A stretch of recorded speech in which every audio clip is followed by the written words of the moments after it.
3. All right, I got you. Okay. All right. I have some technical difficulties here. Good evening, everybody. Welcome to Smack Talk Live. I'm Coach along with Lone Wolf. And I guess busy week, but not like super intriguing week in the world of sports. I mean, most of us are just focused on the Conference Championship Games, Yeah. which we'll get into, and NFL coaching hires. Just off the note, I'd like to just say this: the best Big Three in history lost their first game together. So just want to throw that out there. Oh, well, so they actually played a game together. Yeah, they played a game together last night, first time together, and they lost to the Cavaliers. So Right. But this is the best Big 3 ever. ever. Right. In the history of the NBA or basketball as a sport. Yep. So, yeah. Yeah. Yeah, and they lost to the Cavs, who, they're an average team.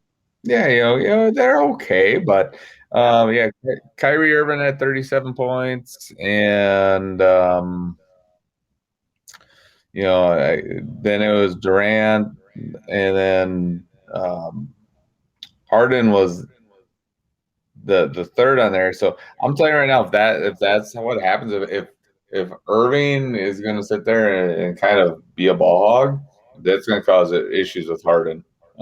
He wants to be the man. Pretty fast, yeah. So yeah, be prepared for some fireworks because it's coming. It's coming there. That thing's gonna implode.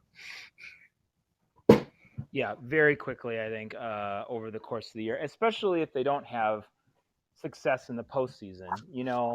They can win, 50 regular season games, but if there's no postseason success, then that thing's going to fray quickly and then just implode, like you said. Yeah. So just want to throw it out there because just needed to throw that one out there. I think we're going to keep bringing that up over the course of the NBA season because, look, I mean, football is getting close to winding down in terms of getting to the Super Bowl. We'll talk about the draft more when we get there, but, there's going to be a time when we're going to get more into basketball. And as that progresses, we'll just keep bringing it up over and over again. I mean, unless the Nets are winning every single game, right.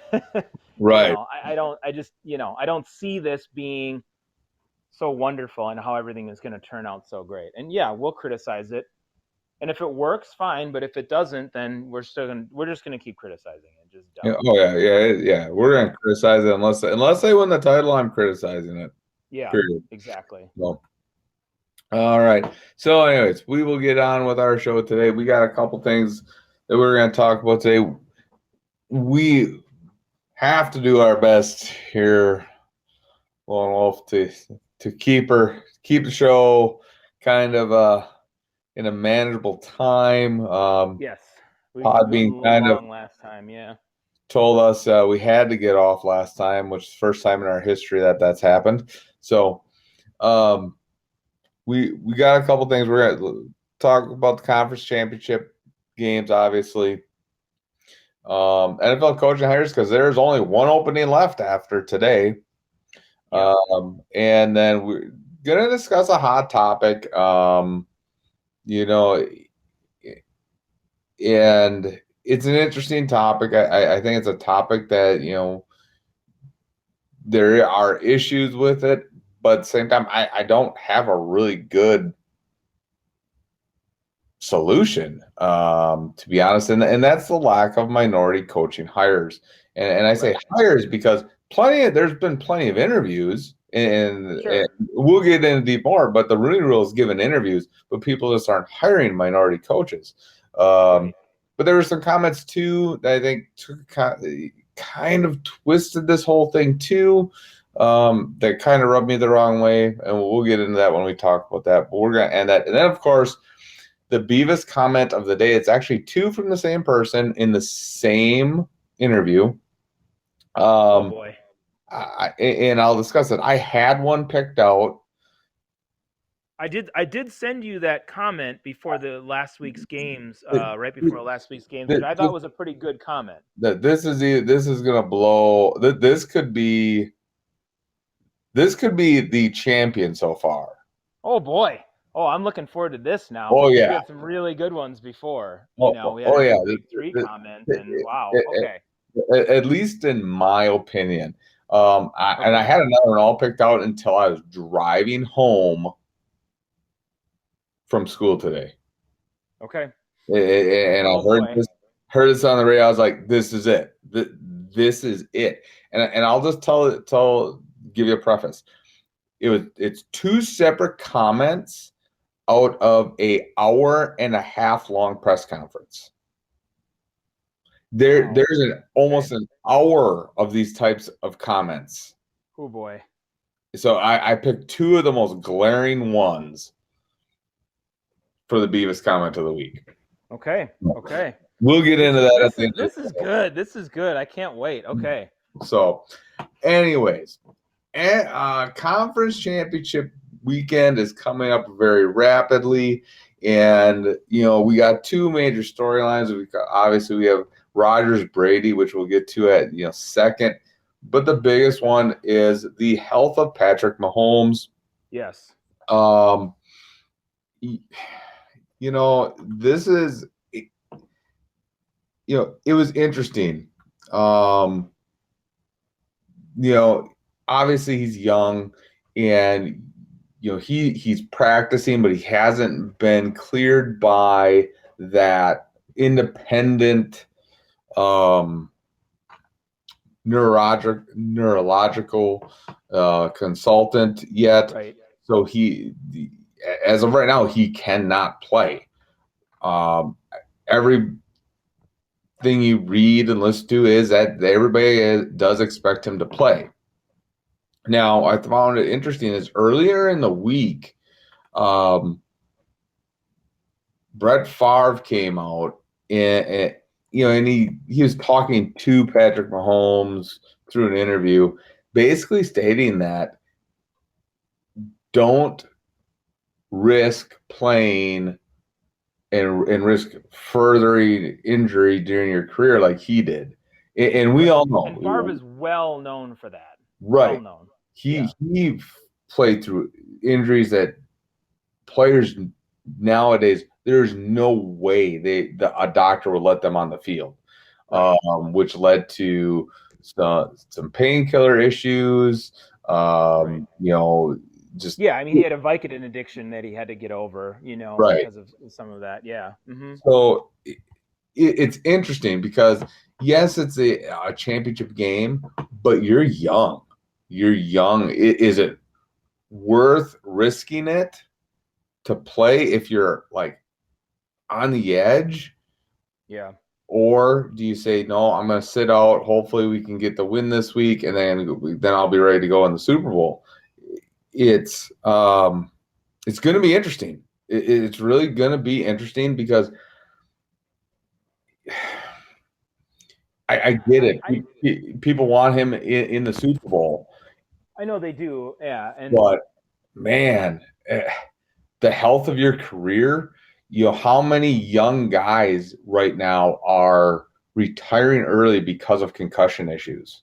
Yeah, there's been several. Yeah. And that's the issue. So you look at it and you say, okay, if you're Mahomes, yeah, of course, as a player, you always want to be out there. You always want to play. But I just feel like this isn't going to be his last championship game. No, right? absolutely. I mean, come on. Let's be honest. He's going to be in another championship game at some point. And can they win without him? Yeah, they certainly can. But the chances are going to be diminished.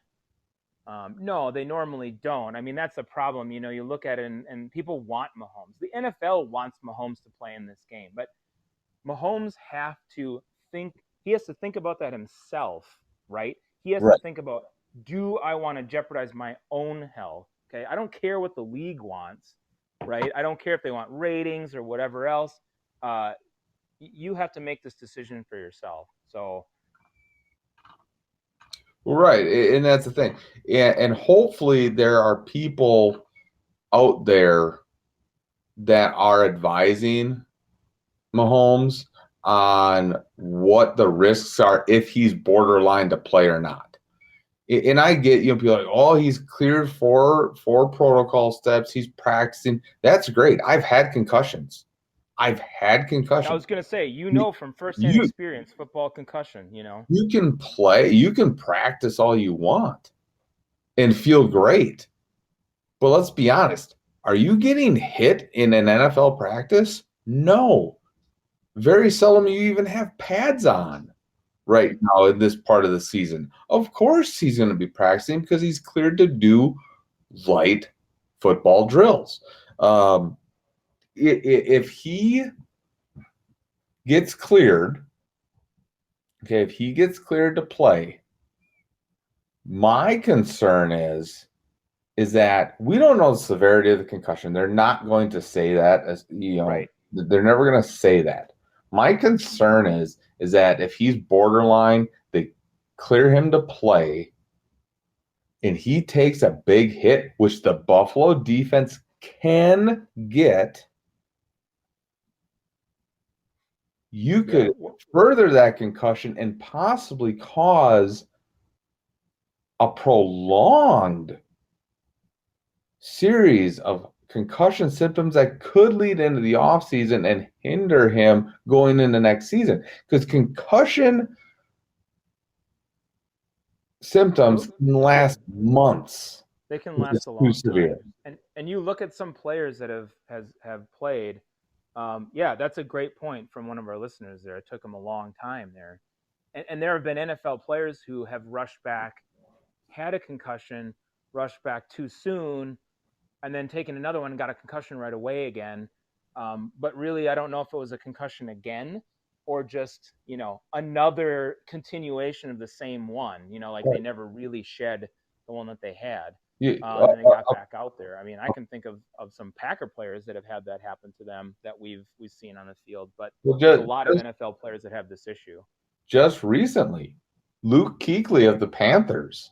Yes. He Yeah. would rush back from concussions and then get concussed again, and he had to retire because of concussions.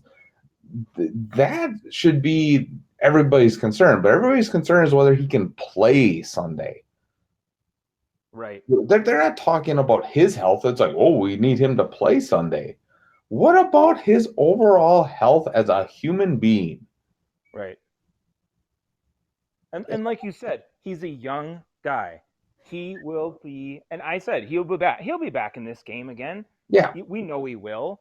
But if he plays now, he could jeopardize. He could potentially jeopardize playing in this game again, depending on how much damage he takes. Right, exactly. If he gets hit, and he will take some hits in this game. There's no question. And again, I'm not, when I say these things, I'm not being mean. I'm not being, I can't even think of the word. I'm not saying you go after and try to hurt a player. Oh no, and I've never seen that right from the now, Buffalo team.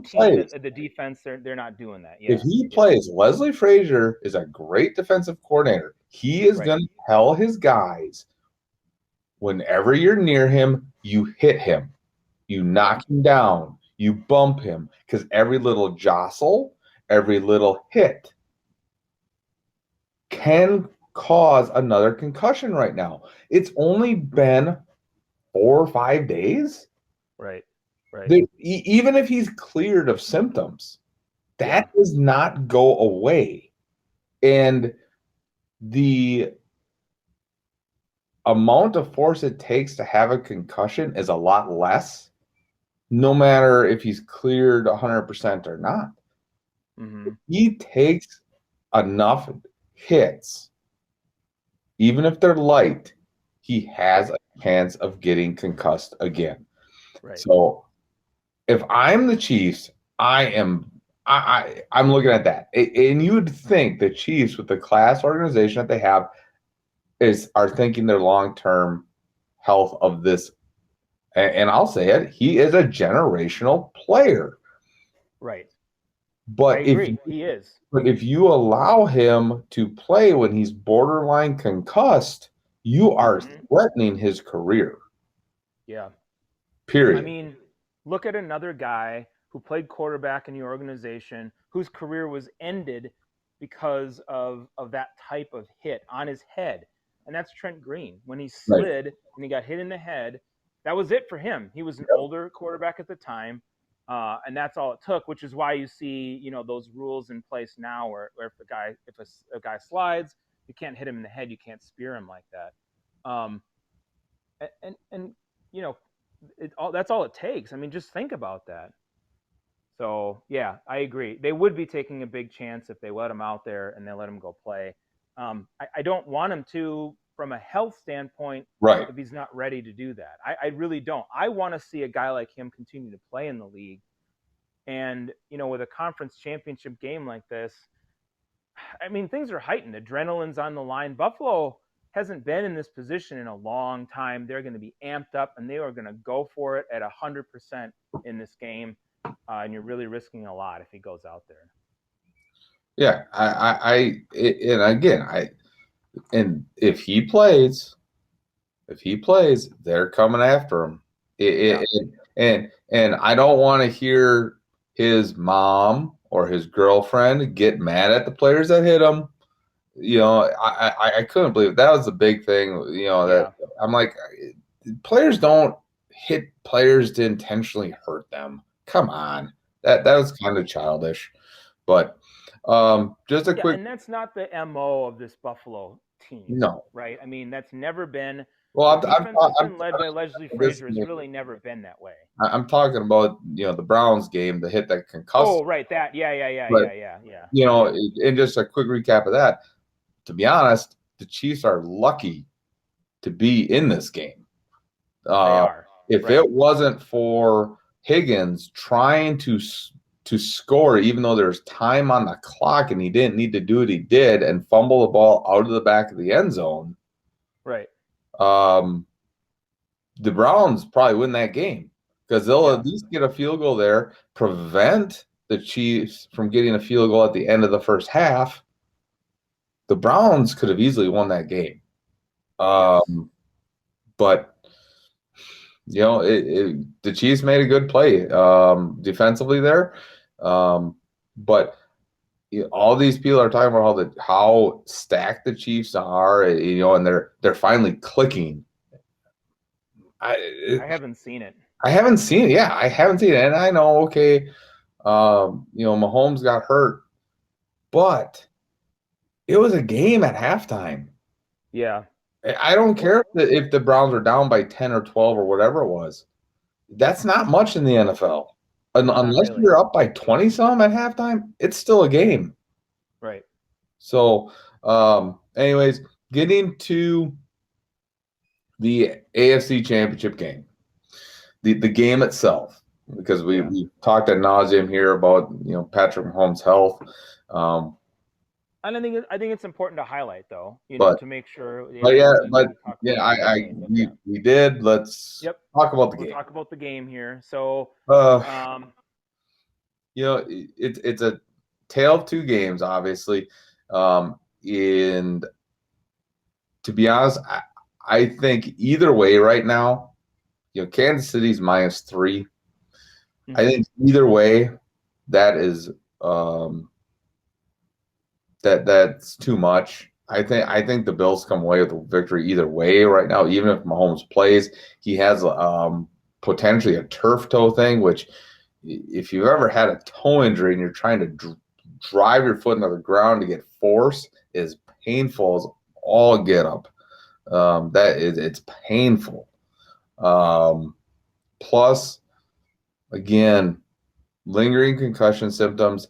He's going to do everything he can to get cleared, and if he gets cleared, he's still not going to be 100%.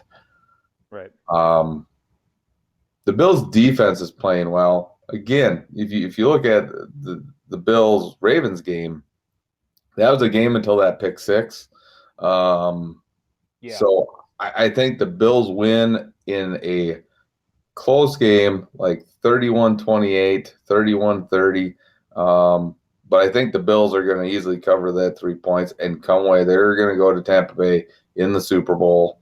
I just with the question marks that the Chiefs have right now, that is my that's my gut feeling right now. And I'll say this: at the beginning of this thing, we didn't reveal who we thought was going to go to the Super Bowl, but the Bills have been my pick since the very beginning, They've been my pick regardless. also. Yeah, and That's I what just think, yeah, and I just think that they have everything that they need in order to make it to the Super Bowl, and I thought that way from the very beginning. I think Kansas City's defense is more susceptible than it was last year. Either that or they played at a heightened level last year that they're not quite playing at this year. Now, they're good enough to overcome most teams. So I'm not taking that away from them. But when the competition gets to be more fierce and more stiff, that's when that's when it's really going to be shown. And that's what is the Bills are going to do. They're going to exploit Kansas City's defense, and they're going to be able to score quite a few points in this game. Um, offensively for the Chiefs, that's where some of the difficulties might come in, depending on whether Mahomes plays or not. Because I'm sorry, a backup quarterback against the Bills defense is not going to do much. The Bills D last week, and that's where the comment that I sent to you about Lamar Jackson lighting up the Bills and doing all this stuff.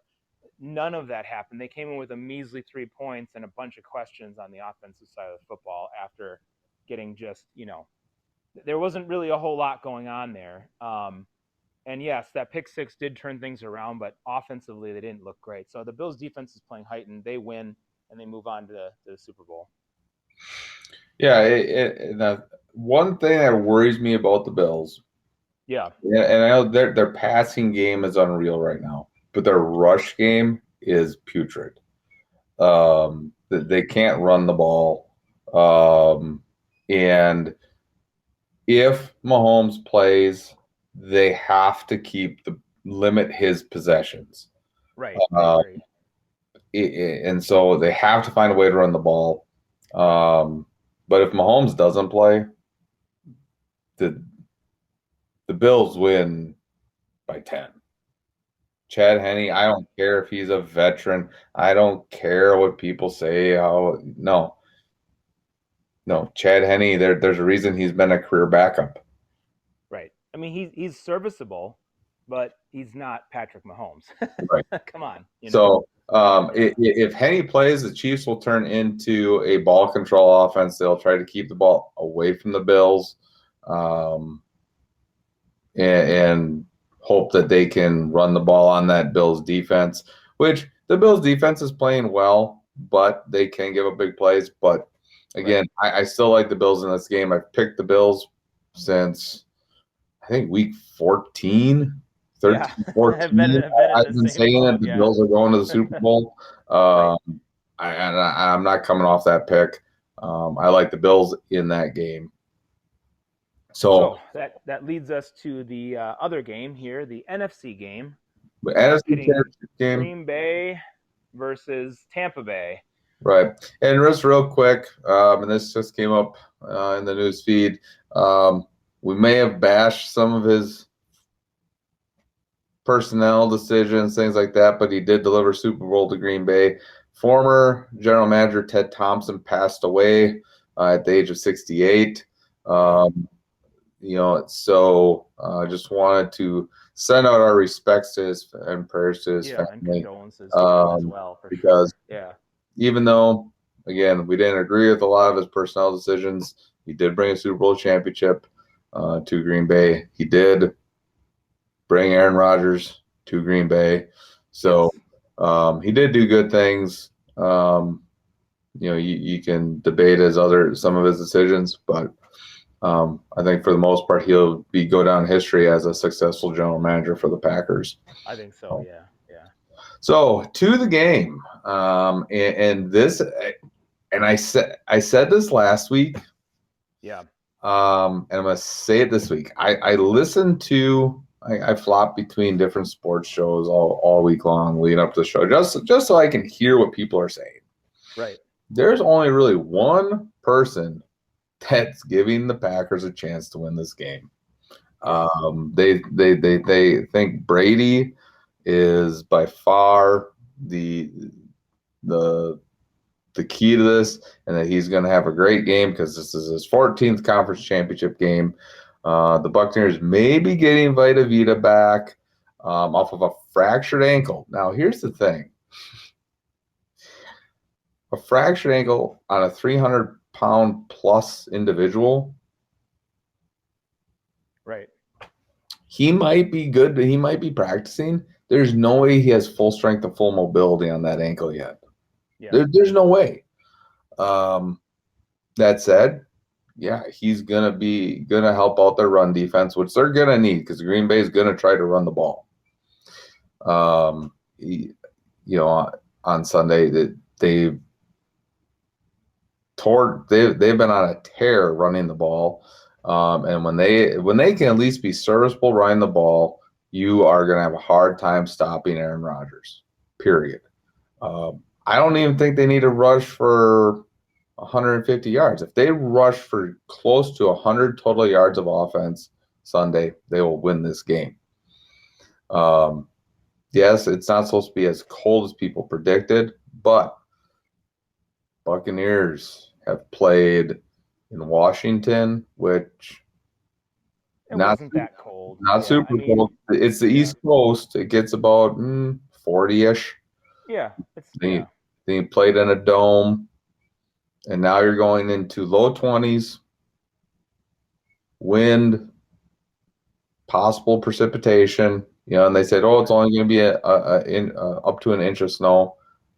You don't need even an inch of snow to change footing uh, Right. and have issues. Well, and that's another thing for Vitavi's ankle. I mean, if you're trying to get your footing when it's slippery out there, yeah, I mean, definitely potential for that. And that's Lambeau. I mean, it's January. I grew up in Green Bay. It's cold, man, and it's So gonna snow. It's gonna it's cold. rain. I mean, come on.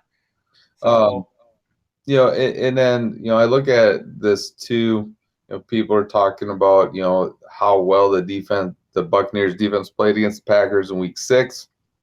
right, I'm telling you right now, Rodgers is not going to throw a pick six. He's not going to throw another interception that's returned inside the 5, and they're not going to fumble the ball inside their own 10. no, That is not going to happen again. I think one thing that has that I've noticed is okay, and what bugs me is like you said, the national media. First, it was the Rams, and they talked up the Rams and how good their defense was, and the Packers didn't have such a hard time, and blah blah blah blah. And now I knew as soon as this became, the Buccaneers, Brady, Brady, Brady, Brady, Brady, Brady, Brady, Brady, Brady. They just talk about how wonderful Brady is, and they want to anoint him, and they want to put him on a pedestal. I don't see anything the Packers offense can't do right now. Now, if we believe what everybody said last week, the Rams had the number one scoring defense in the entire league. Yes, they Mm-hmm. do. They did. I'm pretty sure that the Packers basically marched up and down the field at will on that defense and scored 32 points against the number one scoring defense. So I don't think the Buccaneers defense does anything to me that the Rams defense didn't do last week. And the Packers had a healthy dose of running the football, like you said, and then Aaron Rodgers being able to dissect the defense and then play action. I mean, that Allen Lazard 58-yard touchdown was a beautiful play action play, and it worked because they've been running the football successfully for most of the game. Right. So And you're talking about a Rams defense, and I loved the excuses coming from LA and the media that said the Rams defense was going to be too good because all we heard last week leading up to this game, Aaron Donald is 100%. He's good to go. He is. Yeah. And what after the game? Oh, it'd have been different if Aaron Donald would have been 100%. You said he was. You said that injury was nothing. Right. You're now making an excuse why your defense got torched. Yeah. Just be honest about it. Just be upfront about it. Look, you lost to a better opponent. That's it. Right. So I look at this. You look what the Packers did to that Rams defense. The Yeah. Rams defense had Jalen Ramsey covering Devontae Adams. Devontae Adams, yes, didn't have the stellar game, Monster game. Yeah. but he still had plenty of catches, had a touchdown. Buccaneers do not have anybody nearly as good as Jalen Ramsey No, they do to not. cover Devontae Adams. They don't. They don't. And if I'm wrong, please somebody tell me. Yeah. Their D line, especially if Vita comes back and plays well, is a little concerning because they were able to get pressure on Aaron Rodgers. Now, I will say this: that was, I think, like one of the first weeks where they had to really start reshuffling Yeah. their O line, and everybody talking about, well, they lost Bakhtiari. Bakhtiari didn't play against them in week 6. And now they've had a couple of weeks now to play without him. And their offense hasn't missed a beat. Not at all. So, yes, he's very good. But again, I said it when the injury happened. If there's one spot that the Packers could afford a big injury, it was the offensive line because they have depth and they do a great job developing offensive linemen. And they have for numerous years. Right. And that's why this is a deep group, and it's a good one. Elton Jenkins, Corey Linsley, they have a lot of good players along that line. And they have guys sitting on the bench that are going to be good that aren't even playing right now. So this is one of those games where, again, Green Bay -3. Mm-hmm. I guess that's kind of right. I mean, I will, say that the cold isn't going to affect Brady, but I think Keyshawn Johnson made this great comment. The cold's not going to affect Brady, but what about the guys that haven't been there before, that have never caught a ball in those situations, have never ran routes in that weather and in this environment? That is the key.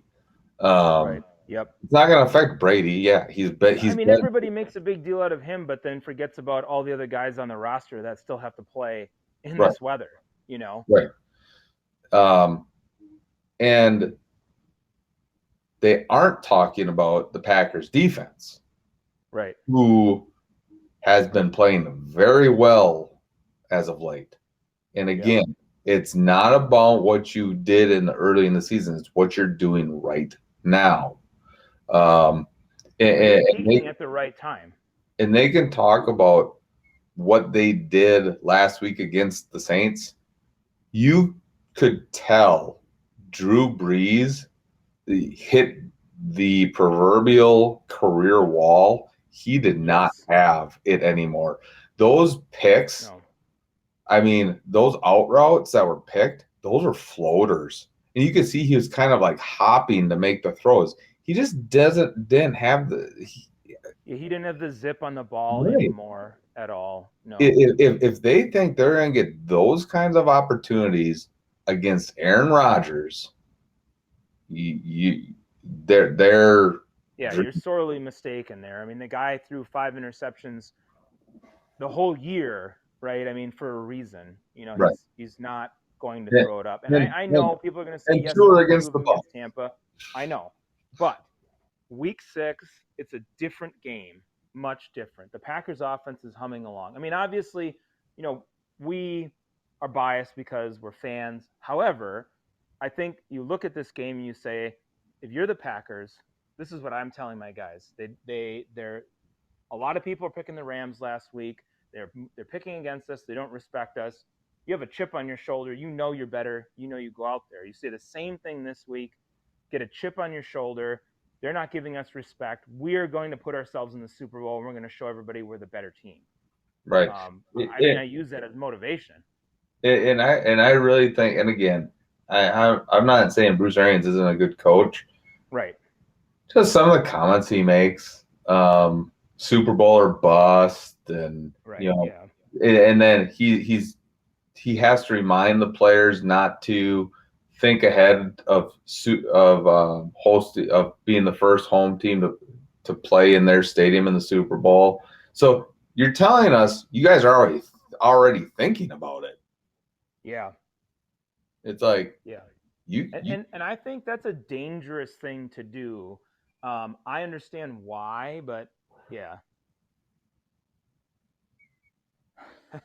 Yeah. Yeah. Holy cow. I just 10 points, yeah. I'm not saying that the Buccaneers can't win. This is going to be a good game. They can. It's going to be a good game. Right. But I think Aaron Rodgers is on a mission.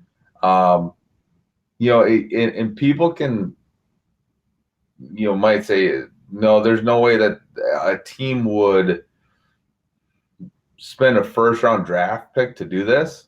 But I think this was the entire plan with the Jordan Love pick was to motivate Aaron Rodgers. It wasn't about finding his replacement. This was not about finding. This was motivating Aaron Rodgers. This was a motivational. If that was the case, it definitely worked. Right, exactly. Yeah. And I think he is on a mission.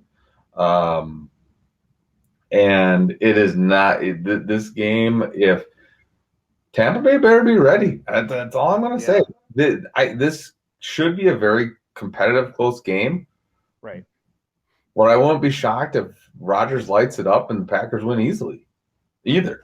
I think they're definitely going to look at Week 6 and all the chatter about, look what they did to the Packers in Week 6, and they're going to use that as motivation. I think that's one thing that LaFleur flourishes at, unlike Mike McCarthy did, is that he knows how to motivate guys. He knows how to get them to play hard for each other. Because you look at this last year and this year, the way that they play, and it doesn't matter if it's a defensive play or an offensive play or special teams play. They're all guys from all parts of the team that go and celebrate with those guys. When Mike McCarthy was there, 2 or 3 guys. That's it. Yeah. And they especially in those last few years he was there, they really kind of lost that. They didn't really have anything of that nature. So yeah. So anyways, I think it's safe to say my pick again, since about the same time as I picked the Bills, has been the Packers. My Super Bowl pick a long time ago was Bills Packers. I'm sticking with it. I think Green Bay. The -3 is a good line. I think the Packers win by 7. They win by a touchdown. I think they're up double, did 2 scores, and the Buccaneers score late to pull within 1, but the Packers win. So we have Bills Packers in the Super Bowl in Tampa Bay. Yeah, and I agree with that too. I think Packers win, and Bills Packers in the Super Bowl. So, so we'll see what happens. A lot of interesting stuff gonna happen. That would be great. It'd be great, but the scary thing is because the Bills don't have a running game and the Packers secondary is really good, that might not be a game. Right, yeah. But Buffalo might get PTSD from the times that they lost all those other Super Bowls. And Tampa Bay is the site where Norwood missed the kick. It was, yeah. so, So so yeah. but we'll see. We'll see. We I think could. it'd be great for the Buffalo fans though to have Oh, the yeah, team back in the absolutely. Super Bowl. Yeah. Because here's the thing: the Bills are setting themselves up to be in this situation, just like the Chiefs, for years to Right. come. As Right. long as they don't have roster turnover Yeah. there. Um, so yeah, we'll see what happens here in a couple of days on both those games. So Yep. moving on, the NFL coaching carousel is getting. It's getting close to being done here, it looks Okay, like. there's one opening left, the Houston Texans, and the Yeah. longer that position stays open, the more the, in my opinion, the it's more likely that they are going to hire Eric Bieniemy. Yeah. Now, You think he wants to go there though? I mean, I realize well, it's the only the, the only one left at this point, but the problem is this: is yeah, there's the only one left. My issue with this is I don't think this is a hire that Houston Texans want to make, but it's a hire that they feel they have to make yeah. because of the Deshaun Watson situation. Right. I think before Eric Bieniemy would take this position, he would have to have reassurance from Watson that he's going to stay. Sure. Yeah. Because I don't even know if the hire of Eric Bieniemy would change Watson's mind on the ownership. Ownership, I think, has really, really deteriorated that relationship almost beyond repair. Um, I, I just, that's I mean, if you're him and you've got guys like Andre Johnson saying that you should, don't trust this right. franchise, and I mean, what more damning evidence do you need than a guy who is a career Texan to come out and say something like that? And you look at the relationship slowly deteriorating over the last couple of weeks or so. Maybe not so slowly, but it's just been bad. Yeah. Um, and Houston did this to themselves. They went out and they hired a person as their GM who is in that same Patriot way, and that's a lot of these players don't want that. They had Right. that, they don't want it. It's just souring their relationship with the players. Houston's putting themselves in a situation where they're going to remain a cellar dweller unless Well, they can figure this thing out. yeah, and so and we'll get to each of the positions, but we're Yeah. kind of just talking about Houston because of the uniqueness of the situation.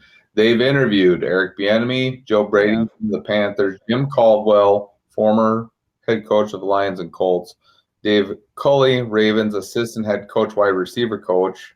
Again, I don't get how these people that have never been coordinators are get interviews, but whatever. Yeah. Matt Eberflus, who is been a hot candidate of Yeah, the he's interviewed several of the places. Yeah. Colts, Leslie Frazier, who was the head coach of the Vikings, who did a good job until the Vikings destroyed the roster, and then they blamed him for their failures. Right. Um, Tim Kelly, Texans offensive coordinator. So here's the deal: why would you interview a guy that's on staff that isn't going to change the culture? He's just going to continue the culture. Yeah. I don't get why you'd even interview the guy. If my players are asking for a change of culture, I'm cleaning house. Right. I'm not interviewing one of the coaches who was already there and Right, like, "Oh, maybe we'll just keep him." right. No, this I doesn't am work. I am Yeah. cleaning house. Then they interviewed Marvin Lewis, Mhm. who I think would you look at these guys. Yeah, they're retreads. Jim Caldwell and Marvin Lewis. They and Leslie Frazier. They were good head coaches. Yeah, they Right. never won the Super Bowl, but how can you argue if you're trying to build a sustainable culture of winning Right. with Marvin Lewis? He had what, one or two poor years, and that was mostly because of a lot of injuries. Yeah, he had a lot of sustained success. Not in the postseason, but they made it there consistently Right. or fairly consistently over the time that he was in Cincinnati. So, So yeah, Houston's going to be interesting to see who they hire. Obviously, there's the last ones to hire, yep, but I think the longer that we see Houston's go without hiring anybody, it points to Eric Bieniemy getting offered the job. Whether he'll take it is another question. right, So we'll see. Now, the first thing I want to do, though, okay, before we grade them, because we're going to grade our right, current hires, I want us to rank the hires first. sure, yeah, Okay, so from number one, the top hire, down to the worst hire. I don't know if you can do this off the top of your head or not, Lone Wolf. But I got them all down, so perfect. we're good to go. I'm gonna let you We're all start set. out. We're gonna start with our best hire and go to our worst hire. Well, and I know that the top one for us is going to be the same guy, and I like him. You love him, Robert Saleh of the Jets. To me, this was the perfect hire. The guy's a motivator. He does such a good job with the players that he's coached so far. Great experience as a defensive coordinator in San Francisco, and an absolute needed culture change Mm-hmm. in a city that needed it for sure, and an organization. Oh my gosh! I mean, going from Adam Gase, who was a complete moron, bozo, to this guy is exactly what they needed. I think what you're building there, because you bring a guy like him in, is potentially sustainable over a long period of time. I could see him being there for a long time. So that's my top pick. Jets, Jets. Yes, that is my number one pick. They're my new favorite AFC team because I love Robert Saleh so much.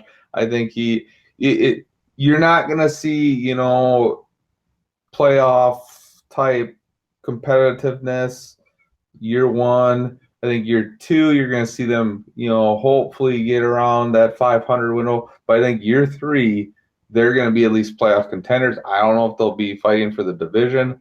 Depends on some moves they make, and we'll talk about this in our draft special. But I've talked to you about a couple moves I think they should make, but I don't want to give those up right now.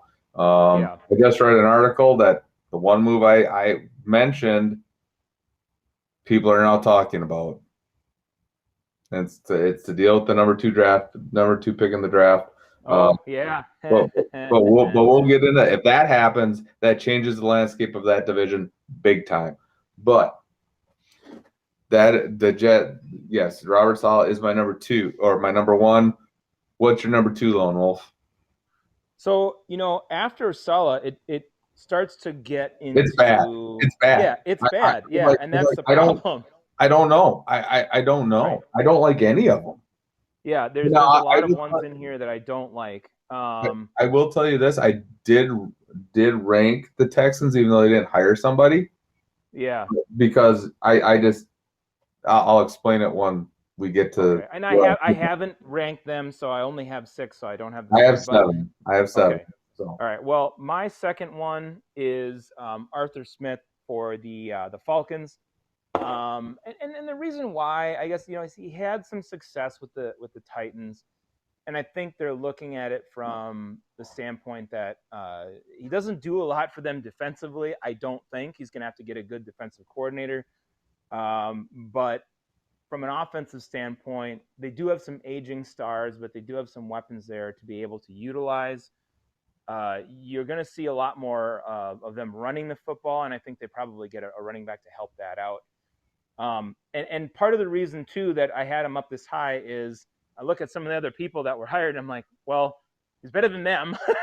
right. So I have to put him somewhere. And I honestly think that he could have some success, but I don't know that he was exactly the right guy for them to hire. Yeah, So and like you said, it was really hard because a lot of these people that were hired, they don't have a track record of like even like a ton of coordinator success. So it's really hard to sit here and judge them because a lot of these hires that just I kind of just like I can list like 4 or 5 other people that were hired before these people. But again, I'm not smart enough to, get a NFL job, but some of these people are, and then you see that we're not going to get into baseball, but then you see people get hired as GMs that like the Mets hired that are sending pictures of their genitals to people, and yeah, Yeah, I mean, but come yet on. Yeah. what it's just that's another show. Yeah. Another show. Um, anyways, my number two, I went with a guy, no head NFL coaching experience, but he does have a proven track record of success. There's a ton of cap space, a lot of draft capital. He basically has a clean slate because the roster stinks, so he can shape Yeah. the roster pretty much however he wants. Because I think they just, you just bash their GM hire, which I agree, but I think the GM's more of a puppet for him instead of him working for the GM. I think this Hmm. was somebody that because I even just read an article before the show that it may be a 1 year deal for this GM, and it's 2021 is kind of a trial run to see how he does. Oh, okay. So I think this guy is really the head coach and GM, but they didn't want to give him both titles. And that's Urban Meyer, the Jaguars. Again, I'm not a big fan of after Salah. I'm not a big fan of any of these hires, to be honest. No, I'm not But either. Yeah. I looked at it and I went off from I guess, a general manager standpoint of who would I guess, put my trust in the most to build and run my team out of the remaining people. And I'm not a big Urban Meyer fan, but I trust him a heck of a lot more than some of the other guys that were hired. So um, he is my number two.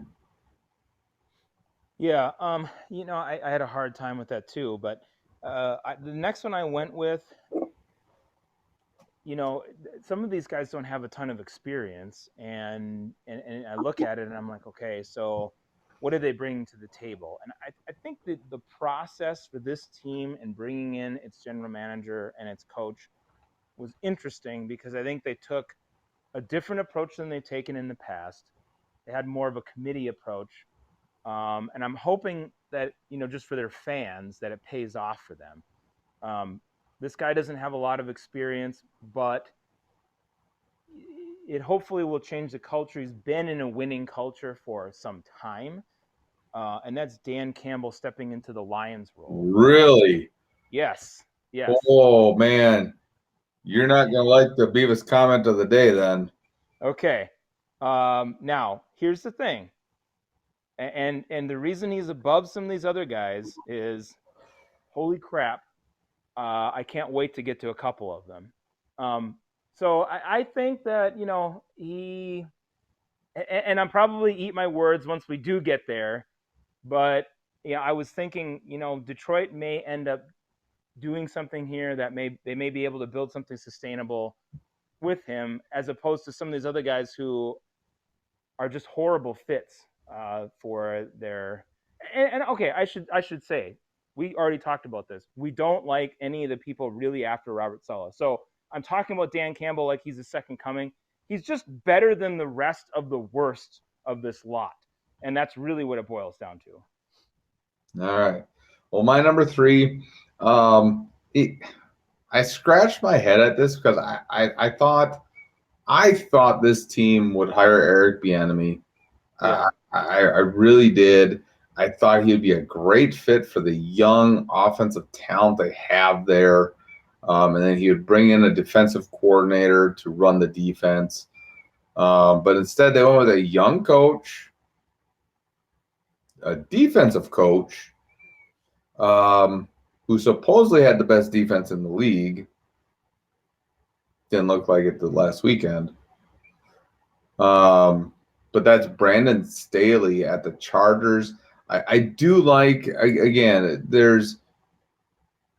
I don't like the lack of coordinator experience, but he does bring an energy that is a pretty young roster. And I think when you have a young roster, you do need a younger coach to relate to them better. So, like bringing in like a Jim Caldwell or somebody like that, I don't think would be a good fit. So I do like it. I think there's a lot of unknowns there, but he does come, from Sean McVay. Sean McVay is going to be basically in the same building as him, so he can bounce ideas off of it. They're in different conferences, so they can share ideas and basically game plan together. So I think you're going to see the Chargers take on a lot of aspects of the Rams, and if they do that, the Chargers are going to quickly turn this around and be a force in that division at least. Yeah. So my number 4 is Urban Meyer. We talked about him before. I wasn't super keen on it because he has no NFL experience whatsoever. You mentioned this, and this is what bothers me about the situation is he's in a position where they're making him basically, almost a dictator, right? And I think they're giving him probably too much, and those situations just don't work out. Um, I think we've said Bill Belichick is the exception.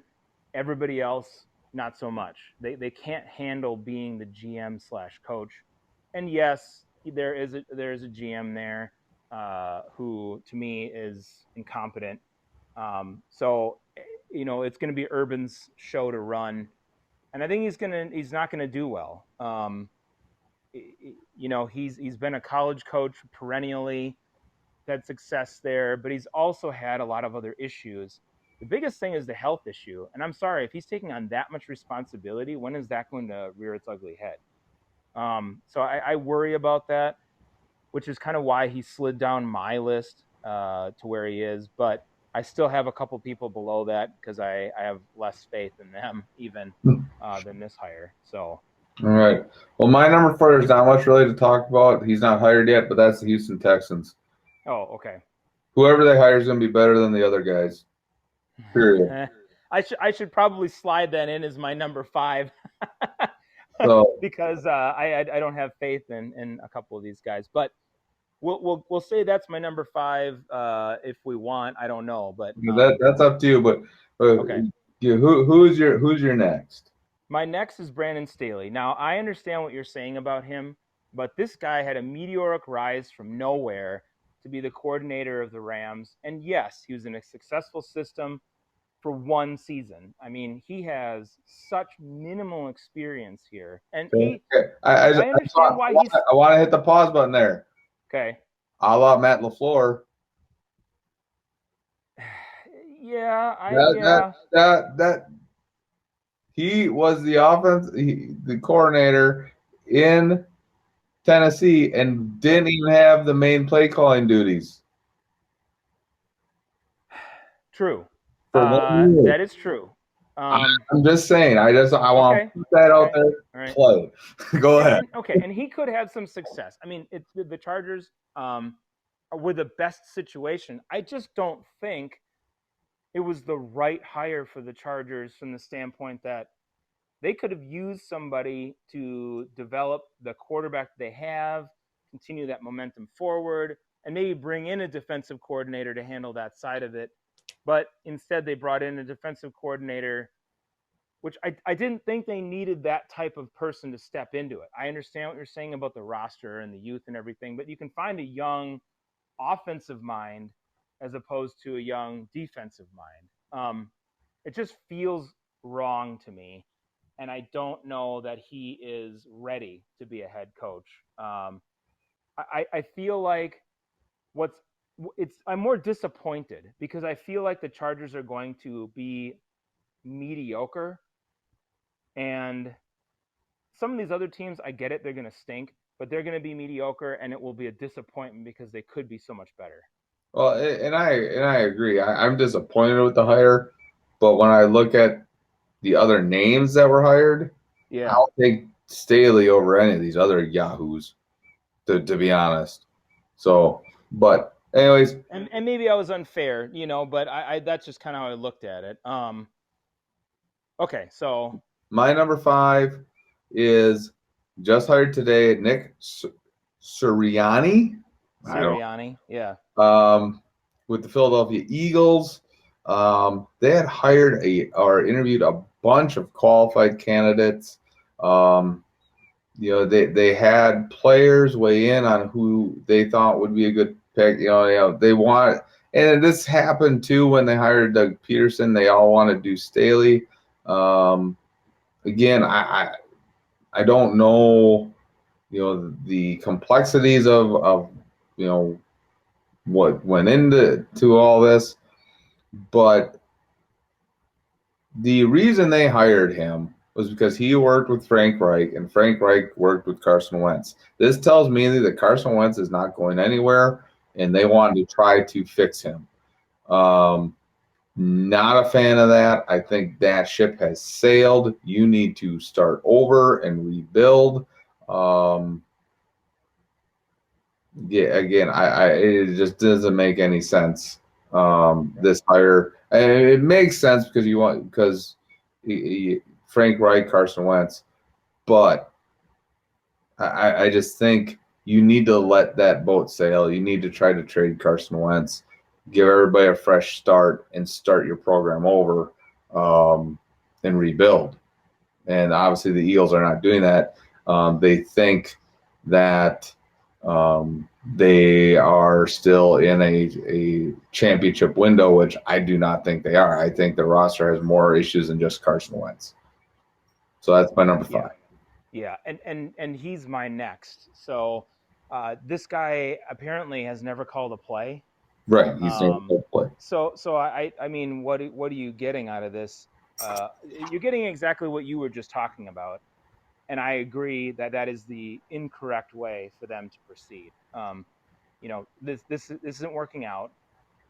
Doug Peterson juggled this the whole year between what he was going to do with Carson Wentz and Jalen Hurts. That did not work out. So now you bring somebody in, you're saying, okay, for sure we can rehabilitate Carson Wentz. This is going to work. It's not. This is not helping your franchise. And this guy, I mean, we talk about lack of experience. If he hasn't even called a play yet, I mean, he's got none. This was kind of out of left field for me, other than, just like you said, making Wentz work. So I don't think that the Eagles are going to be any good at all. And this is not going to work out as an experiment. So to me, it was a weird hire. I looked at it and I was thinking to myself, why are they even doing this? And I read an article about the reasons behind it, and I think they're just not the right ones to do what you need to do with your franchise. So Right, I agree. yeah. All right, so my number 6 is the Atlanta Falcons. Yeah. Arthur Smith. Everybody can say, "Oh, he's a great offensive coordinator." Blah blah blah. You had Derrick Henry. Right. That's a knock on you. You have Derrick Henry because here's the thing. That's like saying, the Falcons also interviewed Nathaniel Hackett. I wouldn't say he would be a good choice because you have Aaron Rodgers. And you have, look at all these weapons you have. Okay.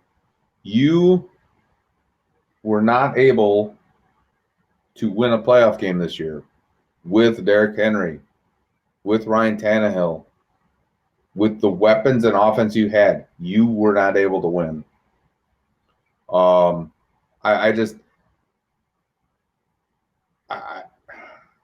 think a team like Atlanta, who kind of is in a crossroads right now, because they don't have a direction right now, because you have young pieces on defense that you need to add more to, but your offense is so old. Besides Calvin Ridley, I mean, Julio Jones is up there, Matt Ryan's up there. Your running backs are old.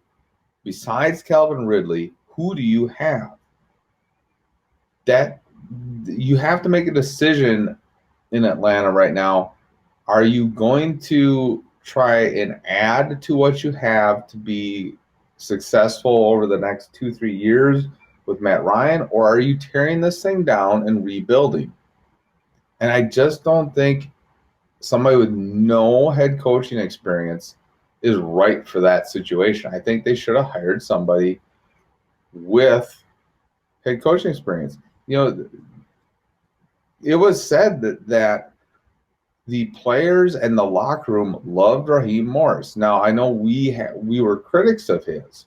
Yeah. Again, in the situation that Atlanta's in, right? You're kind of in limbo. Why wouldn't you just give him a 3-year deal and say, prove it to us? You are not close to being competitive for the Super Bowl. You have the Buccaneers. You have the Rams. You have the Seahawks. You have the Packers. You are not competing with those teams with the current roster you have. Yeah. There's a lot of good teams out there. Yeah. Now, the Saints have a good roster. If they can find a quarterback, but supposedly their replacements already in house, which I don't see. Jameis Winston. Hey, he threw a touchdown pass. And he has done that before, but he So, also throws a lot of the other variety of passes too. but so that one, like you said, the Staley pick didn't make much sense. That pick makes more sense to me than this pick. Again, I'm not. There we disagree, but yeah, okay. I just, again, I think you had other people there. You had, again, Eric Bieniemy would have been a great fit there, I think, because he has worked with an aging quarterback and have been successful, a la Alex Smith. How much head coaching experience does Eric Bieniemy have? I get that, but I'm just saying. You said Arthur Smith didn't, and Eric Bieniemy has none too. So, who's the better offensive coordinator, Arthur Smith or Eric Bieniemy? Well, Eric Bieniemy, I would say. All right. Better. Yeah. Period. Yeah. Okay. Yeah. I just don't see him this low on the list in comparison to some others. I mean, he's called plays in the NFL successfully, as opposed to Nick Sirianni, who hasn't done anything. I like the reason Sirianni's higher is because he has ties to Frank Reich and Sure. So he could possibly fix Carson Wentz. And I think the Carson Wentz situation is better than the Atlanta situation. I think Atlanta, they're in such a crossroads. They don't even know their heads from their tails right now on what they're going to do. They don't have a direction. Well, that's an organizational issue more so than what you do. But you're the head coach. You have to go in there and ride this wave. Sure. Not knowing what you're going to do. Yeah. So, and I don't think that was a good pick.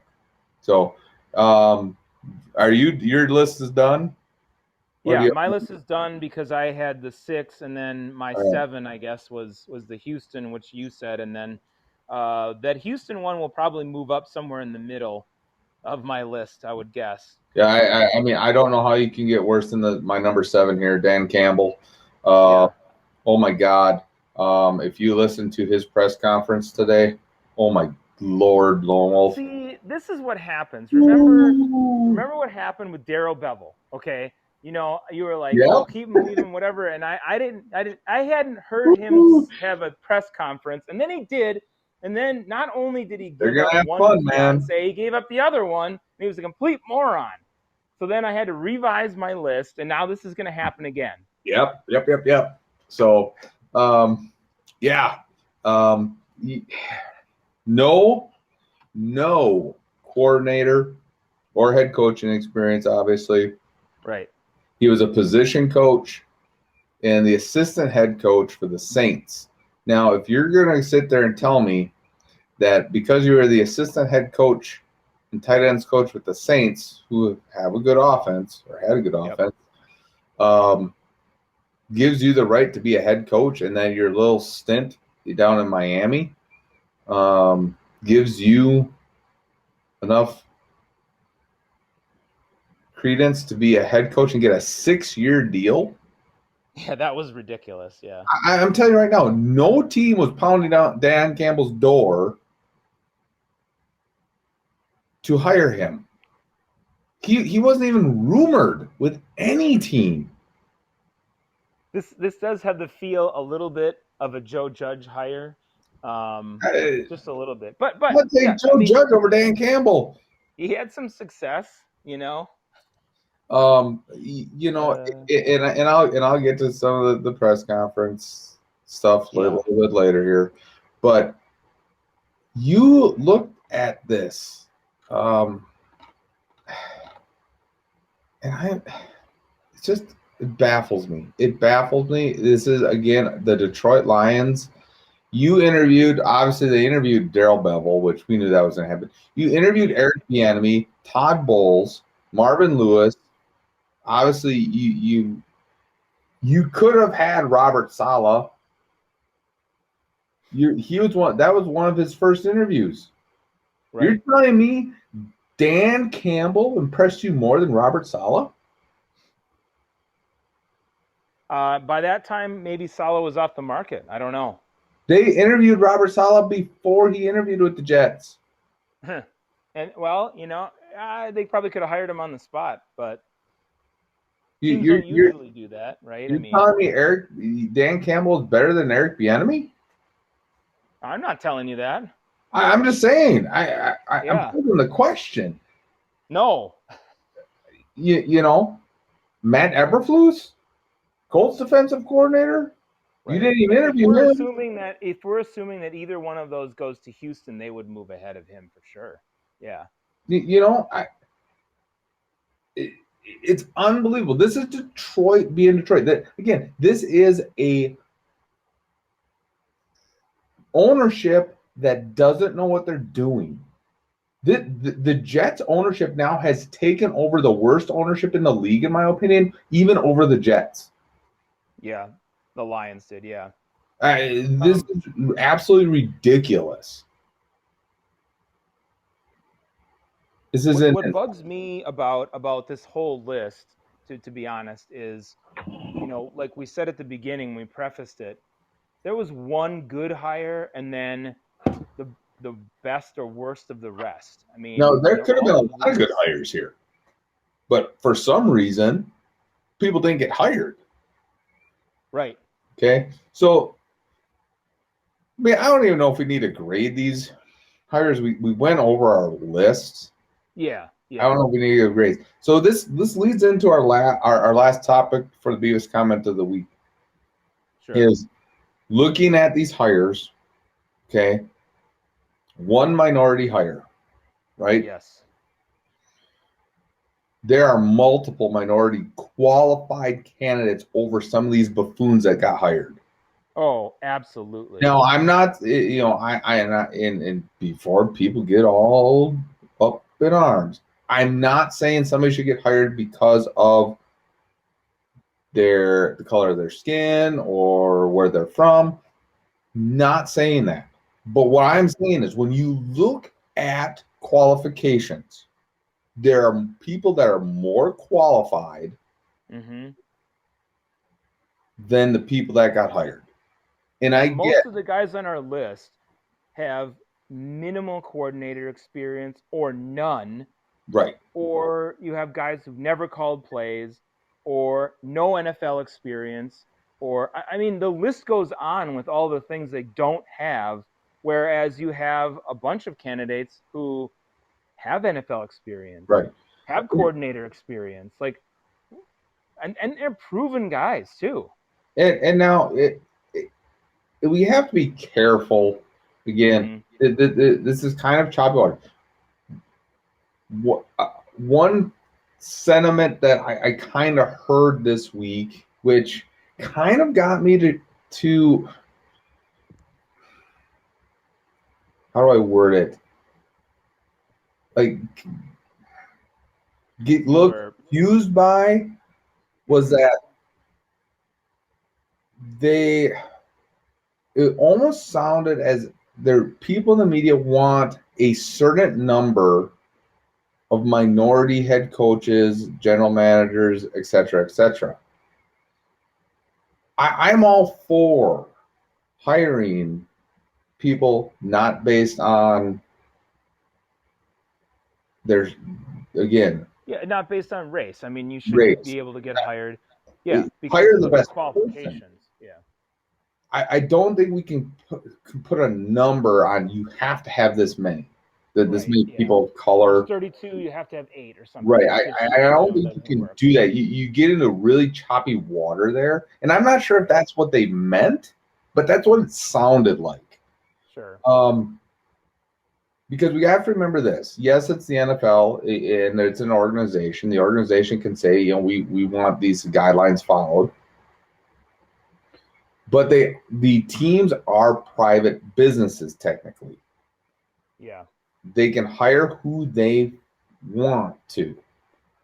Now, the Rooney Rule's in place, and looking at just the list of interviews, there are plenty of minority interviews. Sure. Great, Tons of them. Yep. great. We never hear why, like, Brandon Staley is hired over an Eric Bieniemy, because they technically don't have to say why. Yeah. And one thought I had on kind of how to make sure that you're hiring off of qualifications. Okay, and this is really easy to do. We have technology to do this. You have an NFL observer, at least observing the interview via Zoom or whatever, or you record the interviews and let the NFL office review it to make sure that it is an equal and fair interview. Yeah. Because we don't know what goes on in these interviews. None. No idea. Because I'll tell you right now, we know this for fact. I'll tell you right now, and this is where I can't stand the Jacksonville ownership. You interviewed Robert Saleh, who you might have been considering, Raheem Morris, Urban Meyer, and Eric Bieniemy. Okay. Yep. Urban Meyer's name was floated as being hired as a head coach before any of these interviews took place. Right.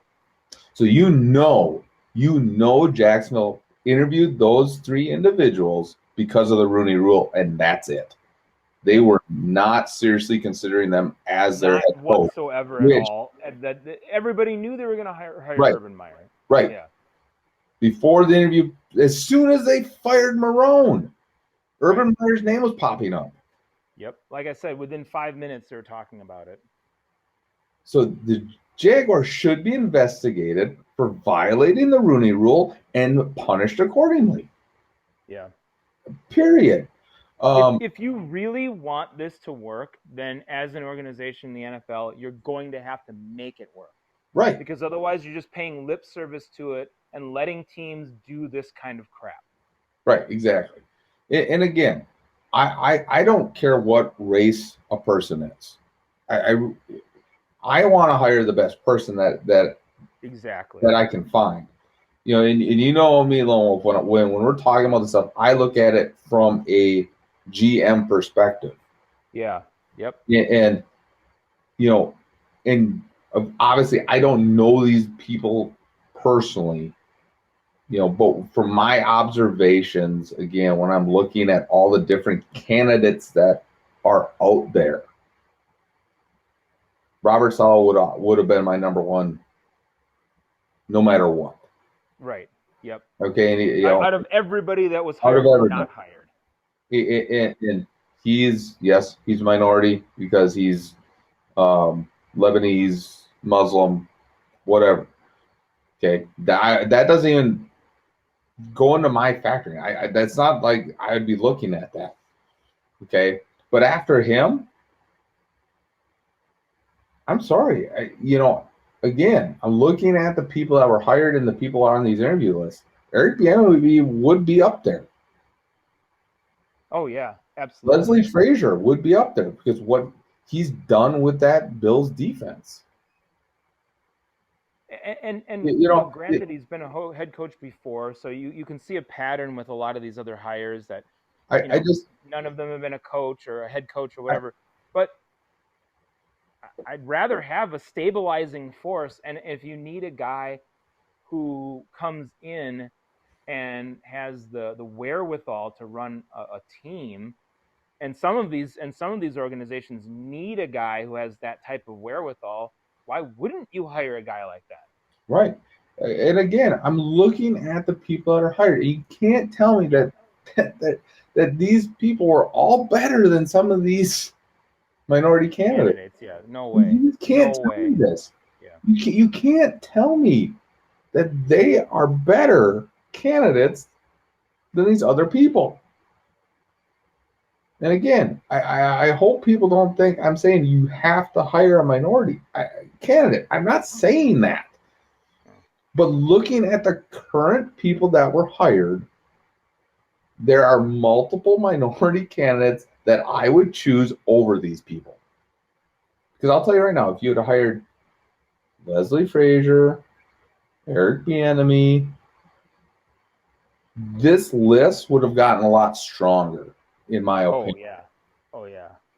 It'd have been a lot harder to figure out who I'd rank where. Now, right. Eric Bieniemy could still be getting a job. Yeah, that Houston job is still there, so it's We'll possible. see what happens there. I unfortunately still think that this is going to be Josh McDaniels because of the whole Patriot connection. Which and then, okay, coach, all right, where do you put him on this list? he would be dead last. Yeah. Because of what because the debacle in Denver and then what he pulled with Indianapolis, he'd be dead last. His character, and this is a situation where I'd say a guy has head coaching experience, but because of that, I put him last. Right, because he was horrible. It was a train wreck. Yeah, it was a complete disaster. And then you know what? Yeah, exactly what you said. Pulling what he did with Indianapolis, what a joke. And yeah, he was a candidate. He was a leading candidate for some of these organizations. If he ends up in Houston, sorry, that's all I have to say to Houston. I apologize. We'll talk more about like different trades and rumors and stuff once we get past the Super Bowl. Mm-hmm. We'll have our off season, free agent preview before the draft. The draft preview will not happen till closer to the draft, but we'll do a free agency preview after the Super Bowl, just like we did last year. But wrapping up the minority coaching, I guess, topic. I'm not going to say situation, topic. What are your thoughts? What are your thoughts on, how you can ensure an equal, fair opportunity? Because I get it. I understand the frustration. Because you can't tell me that there aren't guys worthy of being head coaches and general managers. Yes, and yet, they did hire more minority general managers this go around, which is good. But and again, I'm not saying we have to have a number, but we need to get to a point where it's just a consistent blending of people, and so we get to a point where we're not talking about what race somebody is. Right, just about their qualifications. Their qualifications. Yeah. I mean, are they good? Are they bad? I'm going to keep talking on this. You side by side qualifications, and I get team that whatever qualifications. Who's the best? So, what are your final thoughts on this? Yeah, I'll just say this: if the NFL is serious about this and they talk about it, then I mentioned it before as we were going through. There has to be some type of enforcement of it if you really want that to be the case. And I think doing it the way you said, where you have an observer looking at the interviews and determining are these interviews fair. And I don't think that's a bad thing. I mean, I understand that these are organizations, each one does things differently, but they're all still subject to the NFL being part of the NFL. I think the NFL would be allowed to take a look at that and see whether they are. And then you're kind of forcing teams to justify a little bit more why they made a certain hire or not. Not completely, but there has to be a little bit more enforcement. That doesn't force you to hire a minority candidate. It just forces you to say we made the best choice, or show the NFL we made the best choice, because we can clearly see that these guys are not the best choice all the way around, as a whole, not individually like we talked about, but as a whole.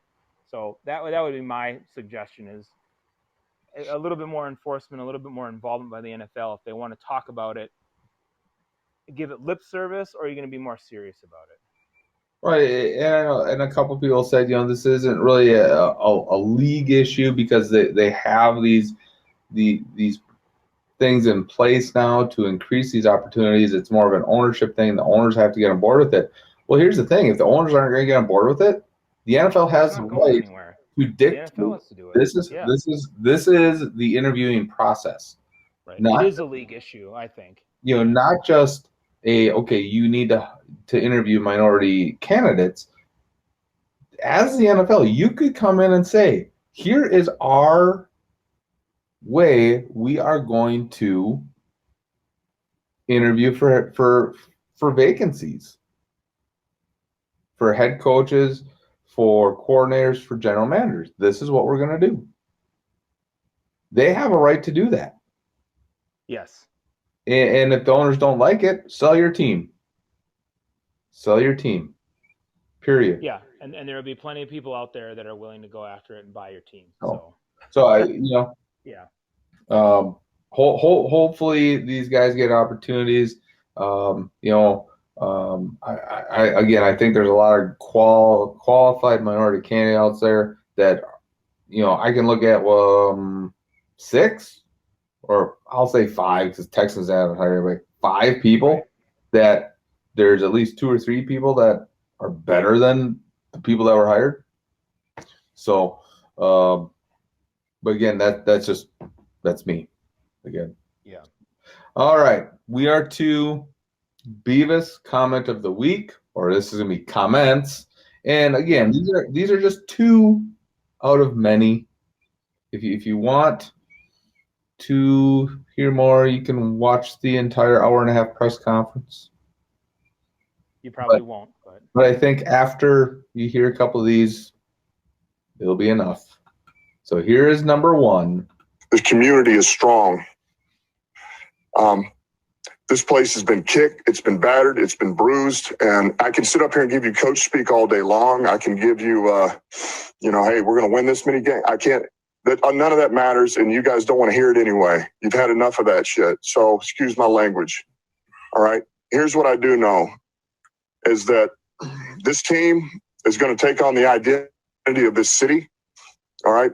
And the city's been down, and it found a way to get up. All right. It's found a way to overcome adversity. All right. And so this team's going to be built on, we're going to kick you in the teeth. All right. And when you punch us back, we're going to smile at you. And when you knock us down, we're going to get up. And on the way up, we're going to bite a kneecap off. All right. And we're going to stand up. And then it's going to take 2 more shots to knock us down.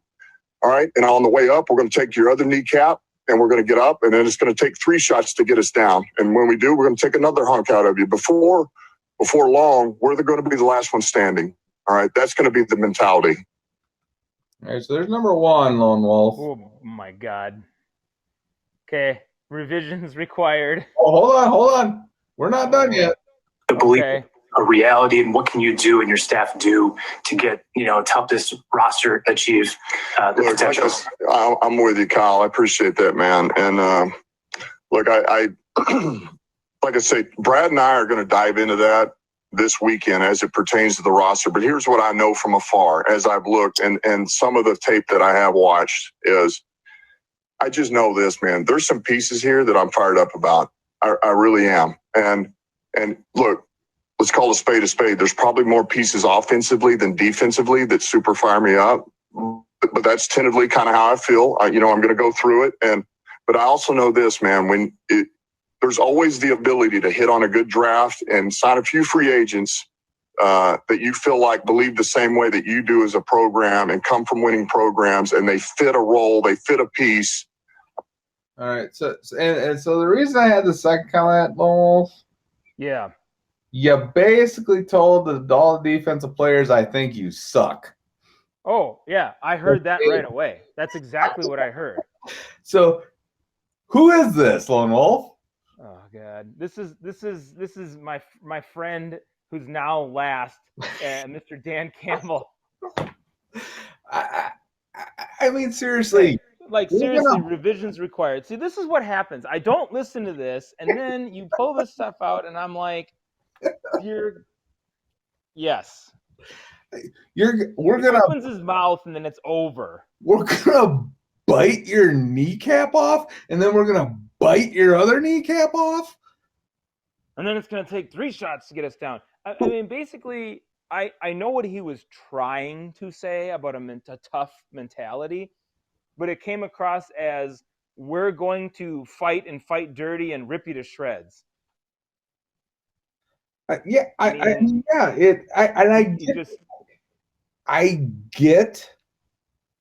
what he was trying to say. Yeah. We're going to be a tough team. We're not going to be an easy out. But that's not what he said. No, that's not what he said. He said, you know, I can't even. It's horrible.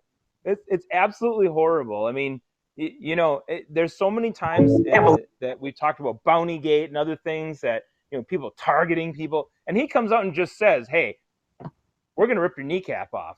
And when you kick us down, we're going to get back up and rip the other one off. So be prepared, because we're going to rip you to shreds when you come here. This is who he sounds like.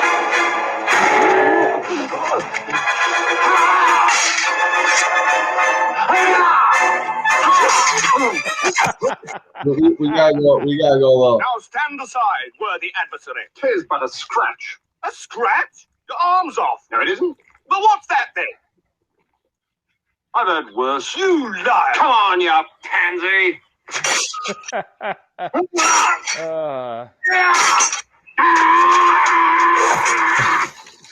Victory is mine.